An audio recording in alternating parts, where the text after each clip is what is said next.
Hello there, Qckslvrslash, and today we have a video from Flying Goomba in the Tier 9 American Premium Battleship, the Missouri.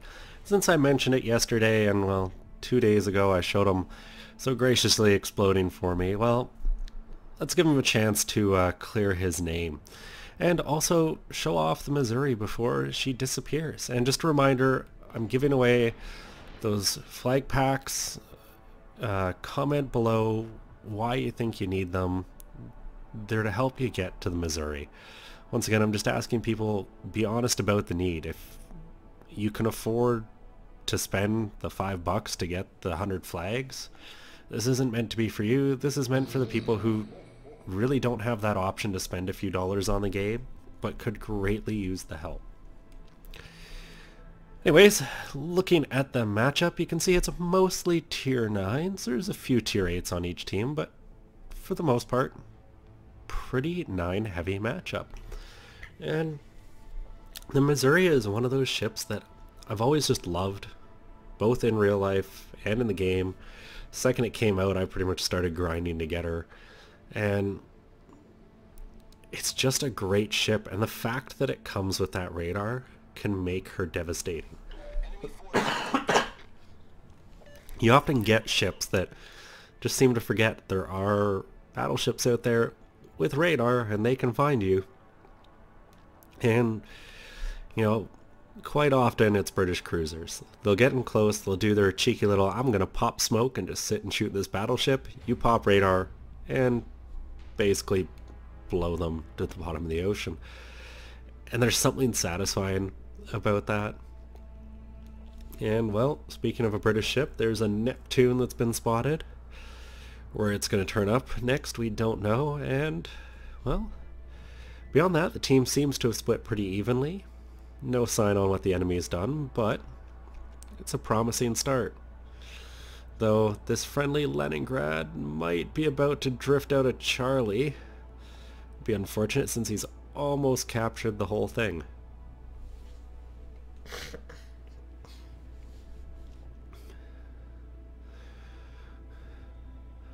So far, the only other ship that's appeared over here is a Frederick the Grosse.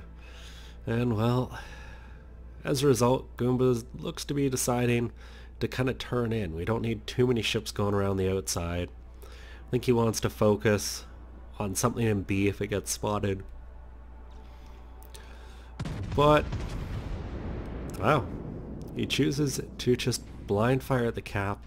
And, well, a Neptune is spotted. I don't expect these to eat anything. He is firing right behind the island where ships might be hiding. Unfortunately, it's a bunch of destroyers far closer than that. And, well, his guns aren't going to reload in time.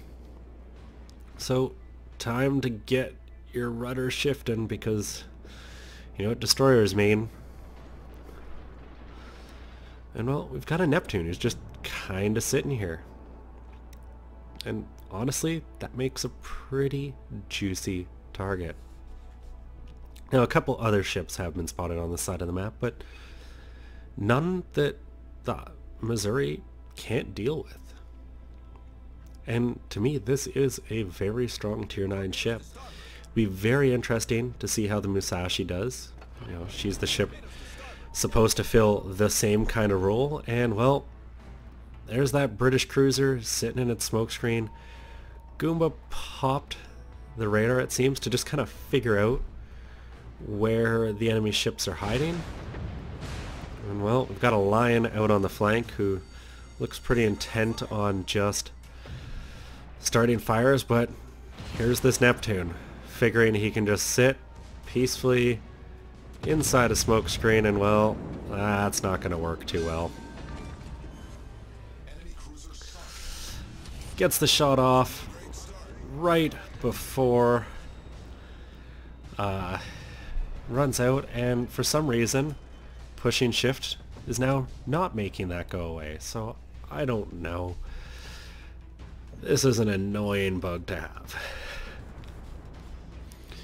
Next up on the target list looks to be this Baltimore, not turning quite enough to give a good broadside, unfortunately. And it's really annoying that I can't get rid of that bloody tooltip. And well, with everything that happened at the start, they never took the cap, because the Leningrad ended up leaving and the Neptune got in to cancel it. So they're finally about to capture Charlie. Goomba will get assistance on that, and I don't expect this Baltimore is gonna make it all that far. It's got half a fleet of ships firing at him. Sadly, only one of Goomba's shells actually hit. It's still 3,600 damage, not too much to complain about. Meanwhile, other side of the map, things are pretty much even. They've lost a cruiser, killed a destroyer. And well, any second here, this Baltimore is gonna find her game coming to an end. And I really question the Baltimore choosing not to just go dark. Ooh. Gets the kill, but a Shiratsu appears point blank, rudder hard over. Pretty much guarantee there's a slew of torpedoes in the water, and what has that Shiratsu done? Completely botched that attempt. Goomba got his rudder over instant he saw that ship, and well, that was apparently enough. And well, as if to add insult to injury, not only did his torpedoes hit nothing, the Pensacola just detonated him. Once again, hopefully, they're about to capture Charlie, because the one thing the enemy team does have going for them is they managed to take Bravo. That said, they're down 2 of their destroyers, 2 cruisers. They're not having that great a game thus far. And I hate when friendly players do this. Everyone on his team who had all these points just kept sailing out of the cap. They were a couple seconds away, someone sails out. Couple seconds away, someone sails out. The Leningrad just did it. Goomba slamming the brakes on to try to keep his ship inside, because by now he's probably got almost all the capture points. They finally take it, now he can get moving, and well, the Leningrad is doing one nice thing, popping that smoke, giving a place for Goomba to sail into. Now, keeps you disguised when you're not firing your guns, but the second you fire them in a ship with guns of this caliber, you're detected from range anyways. Now that enemy Lion has pulled away and is basically sitting on the south end of the map, and maybe he's taking pot shots, but he's not going to have a huge effect from there, because you've now got 2 entire forces collapsing in on this group over at A. And it's going to be hard for them to maintain their angles against 2 sets of enemies, and that's really going to spell a quick end for them.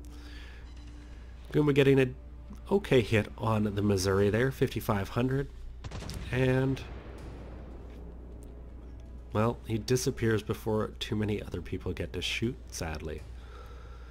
And this is where a bit of aggression will come in very handy for Goomba's team. They've got to push up, they've all got to move into B and take advantage of these enemy teams as they're forced to sit side on.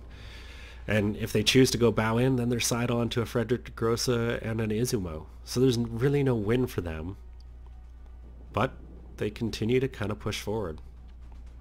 And I think this Otago is in for a bit of a mean surprise if it thinks it's going to get into B. But in the meantime, got a Missouri who's basically turning broadside on. How will these Shaws do? Pretty decent, 17,550 there with 1 Citadel. And I don't envy the position this enemy team's in. By losing this side of the map as quickly as they did, and part of me wonders if that Neptune had to do something. They lost a lot, and it seems Goomba isn't noticing that Otago right there. And instead chooses to shoot at the Izumo, and well, luckily for him, the Otago didn't shoot torps. And well, he's dead now, but had that Otago shot torps at him, pretty sure Goomba would have eaten a lot of those. And it's not very fair if you explode in your own video now, is it?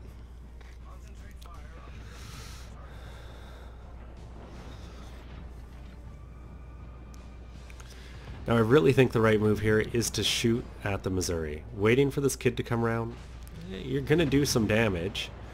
And the secondaries will too, but you've got so many ships behind you, I just worry that he's not going to get a shot off before his guns get over there. But it doesn't appear many have gotten their guns around either. A little bit impatient there on the shot, but still connects 2 overpens, couple thousand damage, and he's moving because, well, at this point, you know torps are in the water. And pops that handy dandy radar. There's no way the kid is hiding from anyone on his team. And, well, that should spell the end of the kid's game. And this is kind of just one of those victories it's basically in the bag. We've got the DeGrossa and Izumo. There's a Lion somewhere at the south side of the map, and a New Orleans who's trying something by sneaking in behind.